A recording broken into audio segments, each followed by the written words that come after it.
Mare, parang sobra yata yung sukli mo sa akin kanina. Hindi Mare, sakto lang yung sukli ko sa'yo. Mababa at mura lang kasi yung presyo ko niyan.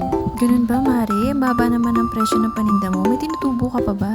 Oo naman. Alam mo kasi Mare, sa Ultra Mega Supermarket kasi ako namimili ng mga paninda ko. Sa Ultra Mega, napakamura ng mga tinda nila doon. Napakababa lang ng presyo. Kaya, nabibenta ko rin sa mura at abot kayang presyo yung mga paninda ko. Tsaka alam mo ba, sa maliit mong puhunan, sobrang dami mo nang mapapamiling mga items doon. Tapos, syempre, pwede mo ibenta sa mas mababa ring presyo. Tapos, syempre, kapag mura lang yung paninda mo, mas babalikan ka ng mga customer mo. So, mas marami ka magiging suki. Oo nga, no? Parang ang sarap mamili sa Ultra Mega, Mare. Kasi kay Ultra Mega, mura na, mas pinamura pa at mega tipid pa.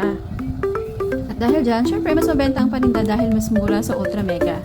Tsaka ito ha, tip ha, magpasuking tindahan member ka para mas malaki yung masave mo. Bongga naman. Noted, Mare. Sige, alis muna ako. Mag-grocery muna ako. Parang gusto ko na rin magtindahan. Sige, Mars pa.